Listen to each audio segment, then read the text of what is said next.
Good morning. My name is Aaron. If you don't know me, I'm one of the elders here. And we're going to talk a little bit this morning about resolutions. We're halfway through January. If that's not scary to you, then you're probably young. But we're halfway through January. How are your resolutions going? Some people brilliant, some people I'm sure you won't want to comment. So, let me just get my notes up.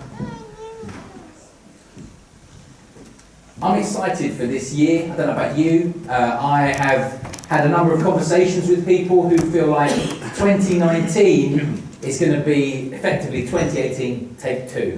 What 2018 was meant to be, 2019 will fulfill that. But maybe you had a great 2018 and that you don't feel like that. But I feel like, personally, and for some conversations I've had with people, that's a feel that's around. It's like, there were some things that I thought were going to happen last year, and I've got real faith for them to happen this year. So maybe you feel like that, maybe you don't. But I just want to encourage you, if you failed at resolutions already, or if you feel like actually there were some things didn't happen last year I wanted to happen, then don't give up. I think that's a good message that's come through this morning. Wait on the Lord and He will renew your strength. He's got upgrades to your plans. Don't give up on what you are hoping in faith for God to do. Andy wonderfully encouraged us last week, and I want to just build on that a little bit and encourage and exhort us to begin this year, a year where we're going to focus on delighting ourselves in God and devoting ourselves to God. That's going to be the overarching theme of the year, to be honest. But before I do that, I want to recall, you may not have been around, but in 2014 we talked about what would the church look like if we fast forwarded to 2040 and we were looking back and we were saying over the last sort of 2.5 decades what has happened in the life of the church. So this morning I want to talk to you a little bit about, I just want to remind us of the world in 2040. What it looked like. If you were around, you may remember I sort of made myself look old. I put some talcum powder in my hair, and I talked about how the fact that my oldest daughter, was the first woman to play for the England men's football team and win the Golden Boot in the World Cup. You may remember that. But I spoke about some serious stuff as well. Things that the kind of church that we want to be, the kind of church we want to have done these things. And so we talked about the fact that we would have seen the gospel impact many lives, both in Watford and across the UK and internationally, through the giving of our lives, time and money to God's plan for this church. That as a church family we would have given away hundreds of thousands of pounds. We'd seen that money establish new churches throughout Hertfordshire, across the UK and internationally. We'd seen that money used to support people who are working with and setting free people who are held in captivity or are the poorest, those who suffer the most injustice throughout the world. We've seen it used to transform the lives of the most needy people in this town. That we, as a church, would have trained and sent church planters and teams to support church plants across the world and in this nation. That we would have started new congregations in Hemel Hempstead and Rickmansworth and Stevenage. And that we would be, I said at the time, that we would be talking with someone about starting a new church in Welwyn Garden City. As a church family, we would have given away thousands of hours a month to New Hope, to the food bank, to a rehabilitation centre that we would have opened as a church family. Not to mention our estate clean-up teams who go in and blitz someone's house. Oh, you've just been given this new council property, you've got no money to furnish it, it's all in a sort of not very good state. We'll come and we'll blitz that for you. We talked about doing those things. We talked about seeing hundreds of people come to know Jesus as King and be discipled into mature followers of Christ. That's what we sort of painted that picture of when we're looking back in 2040. That's what we'll be looking back on. As I was preparing for this morning, I felt God sort of highlight to me Matthew 11, verses 2 to 6, where it says this: John the Baptist is in prison and he sends some of his disciples to Jesus, and he says this. They ask him this question: "Are you the one who is to come, or shall we look for another?" It's Matthew 11. If you've got a Bible, it should come up on the screen. "Are you the one to come, or should we look for another?" And Jesus answered them, "Go and tell John what you hear and see. The blind receive their sight, the lame walk, lepers are cleansed, the deaf hear, and the dead are raised up, and the poor have good news preached to them. And blessed is the one who is not offended by me." The kind of church we want to be is the kind of church that when someone says, is this what I've been looking for? Is this the thing that's going to make a difference in my life?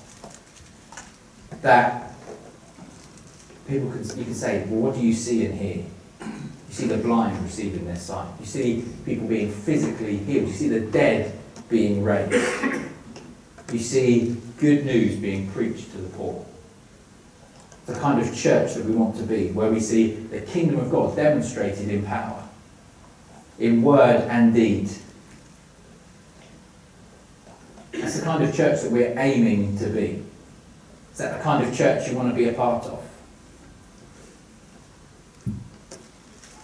And then a little bit later we talked about some markers that we wanted to set down, some ideas of these are things that actually by September 2020 we want to have these guidelines or sort of a way of gauging that are we heading in the right direction. And so we set out some challenges, some 2020 challenges.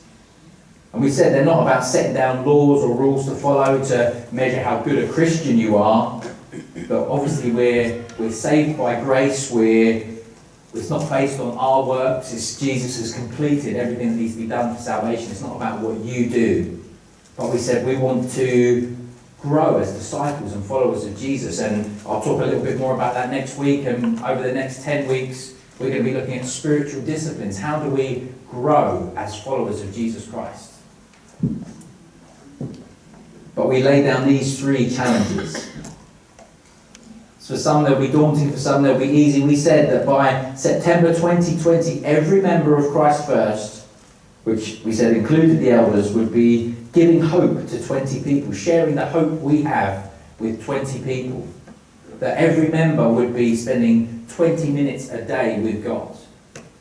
That every member would be contributing £20 more a month than they were at the time in September 2014 to the mission of this church.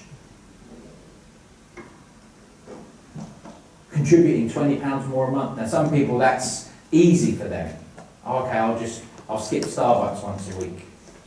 For other people it's a big deal. That's double what they're giving, or they're not even giving anything at this point in time. But we said we want to challenge and lay these challenges before you at least twice a year. Can you give £20 more a month to the mission of this church? Are you spending 20 minutes a day with God? For some of us, you think 20 minutes? I'm 20 minutes in prayer. I'm reading the word for 20 minutes. I'm knocking an hour out. That's easy. For other people, it's going to be a challenge. 20 minutes? What can I do with the other 18? I'll finish my prayer in a minute, and I've read a chapter, I've read a verse, I'm done. Actually, we're going to, as I said, we're going to talk about spiritual disciplines. How do we do these things in a way that brings life to us? How do we train ourselves for godliness? It doesn't have to be a 20-minute block, we said. It could be 2 10 minutes or 4 5 minutes. It could be, we can be creative with this. And we talked about giving hope to 20 people, sharing the hope we have with 20 people, so that we would be, our sort of aim, our sort of vision was to be a church of 250 giving hope to 5,000 people. We talked about praying for someone on our own or even with them, sharing the gospel with them, practically helping them, standing beside them in a difficult time, speaking up on other people's behalf, filling a shoebox at Christmas and sharing hope with a child you'll never meet, or buying coffee and a sandwich for someone. Those were the three challenges we set out as a way of sort of marking our trajectory. Are we on track to fulfill that vision for 2040?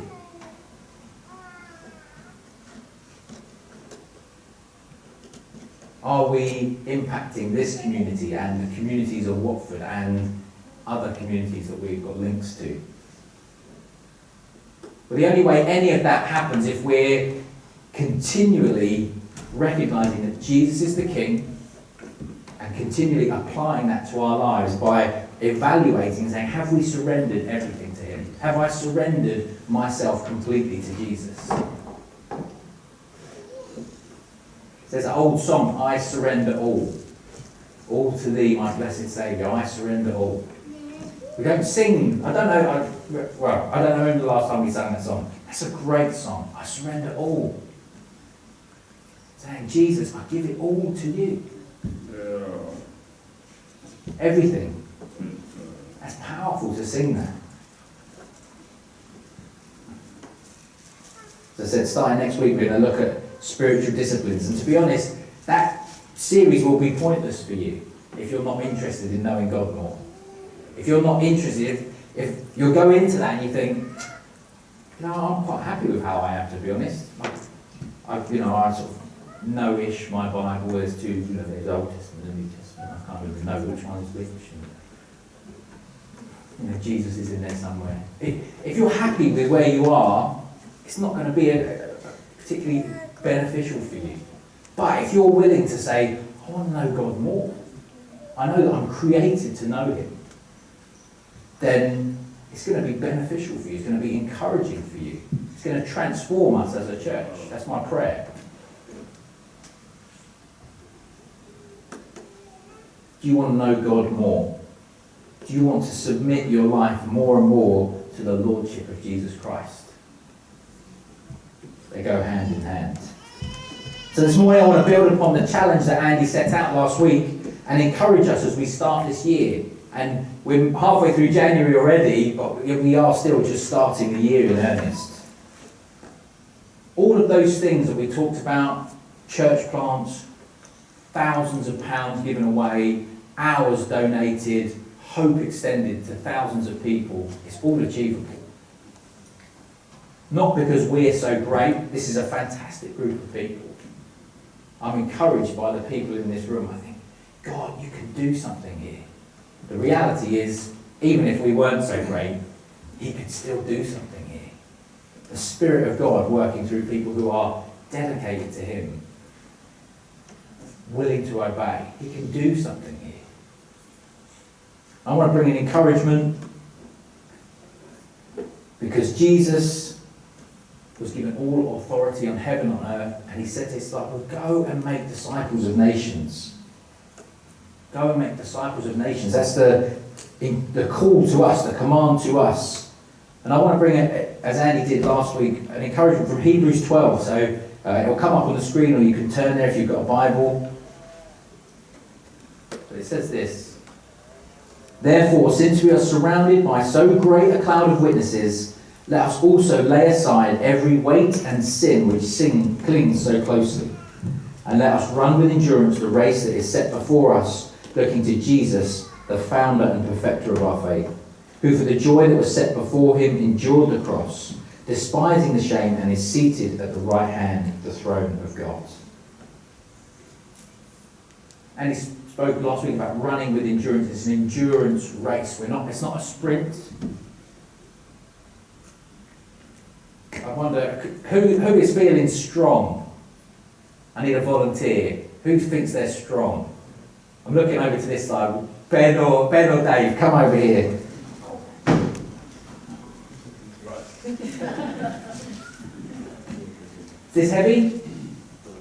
Right. You hold it, tell me if it's heavy. No. Okay. So hold your hands out like this. Okay. Oh no, up straight. Come on, properly. No, that's it. Okay. Just stay there for a bit. And he talks about running with endurance. And this passage says, lay aside every weight and sin.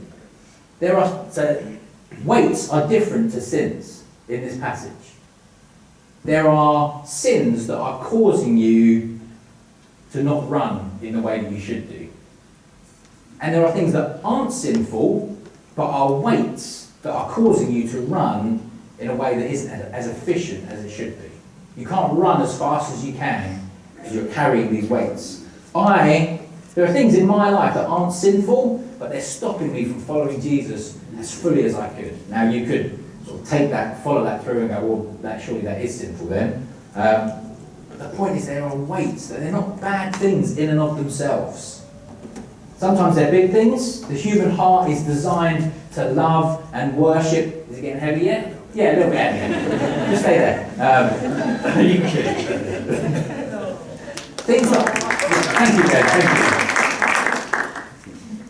you. He's not here, he's got my dad at the airport. When I was a kid, my brothers used to make me do that with a phone book, one in each hand. I like to sort of tell a story about how I was tortured by my brothers as a child every now and again. But things that aren't heavy necessarily at the start, actually, if I gave you a 2 kilo weight and you were going for your normal 5k run that you do, first sort of 100 metres you might think, oh, that's nothing. You can do that. By the end of it, you think, oh, what am I carrying this for? There are weights that we're carrying, each of us, that right now, it's not such a big deal, but actually, we need to throw these things off because they're going to hinder us. For some of us, they are hindering us right now. The things you've been carrying for too long, they're chains that are bound on you that you need the power of God to break off. We can't allow things that are secondary to take God's place. That's the road to idolatry. But we're talking about more weights, little small things, perhaps. For me, one of the things is reading late at night. Getting to bed. Megan likes to go to bed early, we go to bed at the same time. There's a principle for marriage that someone encouraged me when I was not married yet. They said, when you get married, here's some good principles. Go to bed at the same time, you can talk about stuff in bed, blah, blah, whatever. So we generally go to bed at the same time. Megan will fall asleep, she's gone, man. And so I will read, I have a little light, or I'll read a book on my sort of phone or whatever. But obviously, it's down to me when I'm going to sleep. Megan's gone. So it's then, okay, I'm getting into this book. Oh yeah, I'm really interested in it. Okay. Well, hang on. I've set myself a time to go to sleep then, because then you'll get up in the morning. Read for too long, don't get up very well in the morning. Now I've got a decision to make. I haven't got up at the time that I'm meant to get up. Am I going to read my Bible and pray? Am I going to empty the dishwasher and make the girls breakfast? They're good things. One's serving my wife, one's serving my family, one's sort of contributing to my home. Am I going to read my Bible? I've got full time for the church, I could do that later. It's a little small thing. Am I going to be disciplined with myself? Reading late at night, some nonsense book, some, space fiction or whatever. Or am I going to be disciplined? Am I going to cast off that weight and say, no, actually, I'm going to get rid of something that's not sinful. It's sinful to read a book. But it's an extra weight that I don't need to carry. John Piper talks about being distracted when he's praying by the dust on the blinds. Praying, he's sort of, the blinds are dusty. Well, I'll just get up and wipe them. Praying, open his eyes, that's sort of not in the right place. I'll just put that in the right place. They're not bad things. It's not a bad thing to, wipe the dust off of your blinds. But these weights, they can distract us from the best thing. What things that aren't sinful are weights that are holding you back? Maybe your weight is a box set. Maybe it's Netflix in general. Maybe it's turning everything into a joke. I know that's sort of something that I struggle with. Some don't take things seriously enough. Actually, not everything is a joke. That's something very cultural. We want to turn things into, let's laugh about that.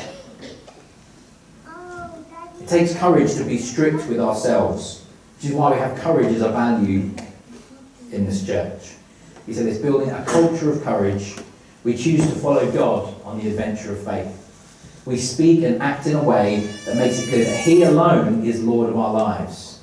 We put aside reputation and personal comfort to be obedient to the call of God. Are you willing to put aside reputation and personal comfort to be obedient to the call of God? It's more comfortable for me to not give £20 more a month. It's more comfortable for me to not spend extra time praying. It's more comfortable for me to just sit at home with Megan and watch TV than to invite my neighbours round for dinner, who I don't know very well. So it might be a little socially. It's more comfortable for me to do that, but I'm willing to give up that personal comfort in order to go, I want to share the hope and the good news that Jesus is the King with you. And He wants you in His kingdom because He's got works for you to do.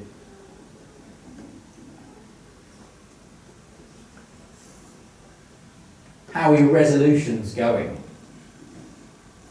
Some of us start so well, don't we, at the beginning of the year. I actually did the inverse. I was on it over Christmas, exercising every day over Christmas. Christmas Day, bang, I'm exercising. Did a little workout, turned all that turkey into muscle.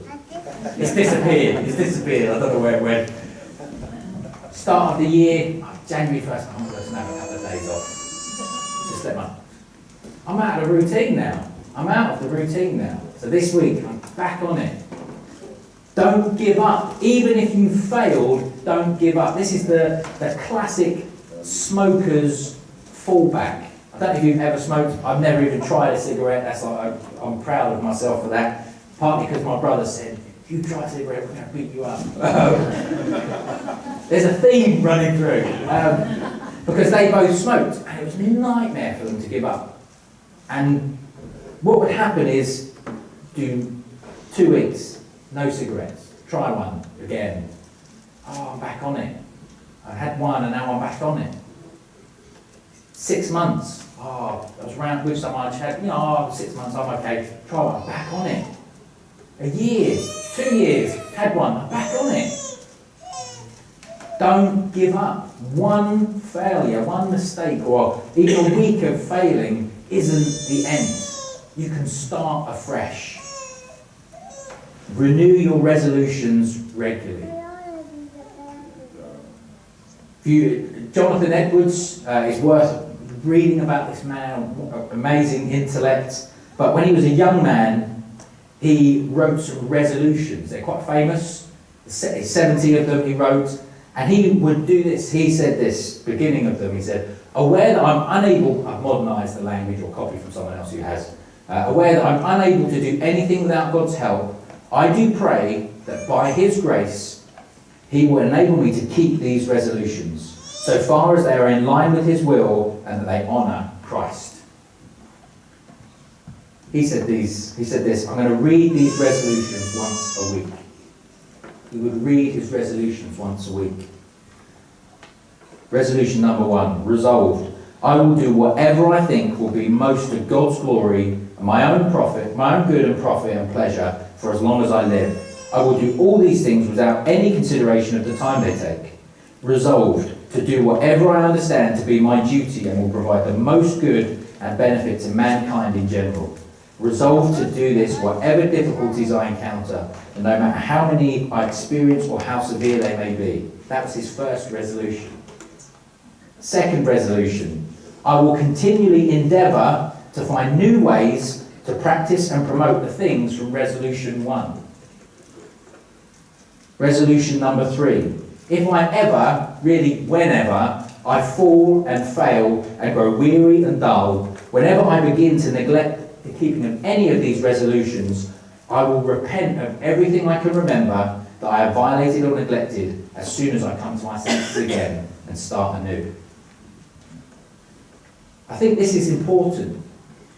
Whenever you fall, having a mechanism to go, actually, I've messed up, but I need to start again now. God, I'm back in.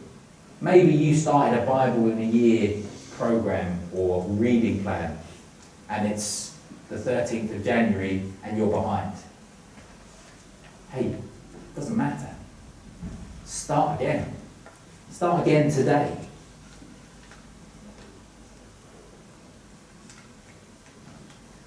It wasn't just sort of ethereal things that he talked about, which maybe they were ethereal to you.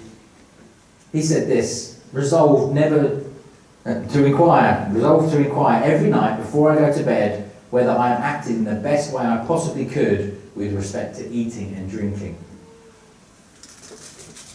Resolve to frequently renew my dedication to God. What weight is preventing you from running the race in the way that you should do? There's a long way to go. What Andy was telling us about last week, it's an endurance race. There's miles to go. It might not bother you now. Is it going to bother you in 6 months? In a year? Or are you going to think, oh, I'm so pleased I got rid of that. So pleased 2019 was the year I ditched that and put this in place, because that's going to help me run.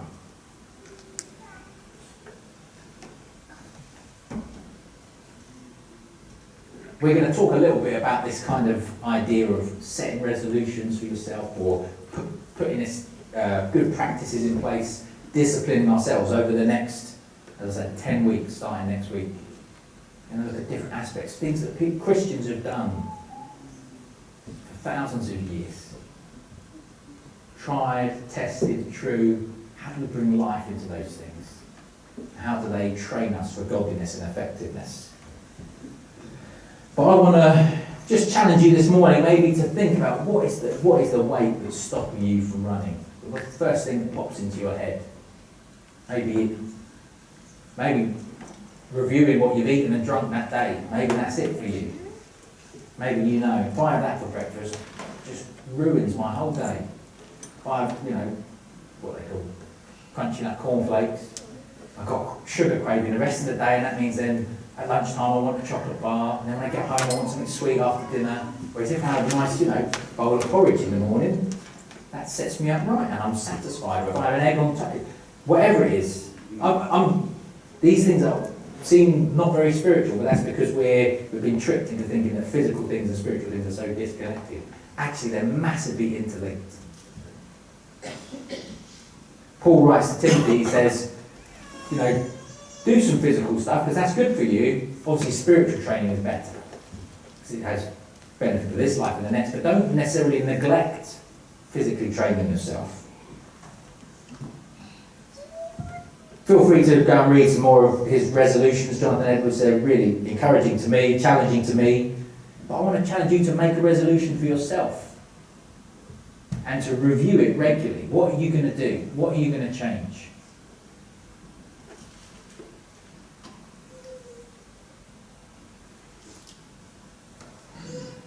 I'm going to pray for us and then we're going to finish.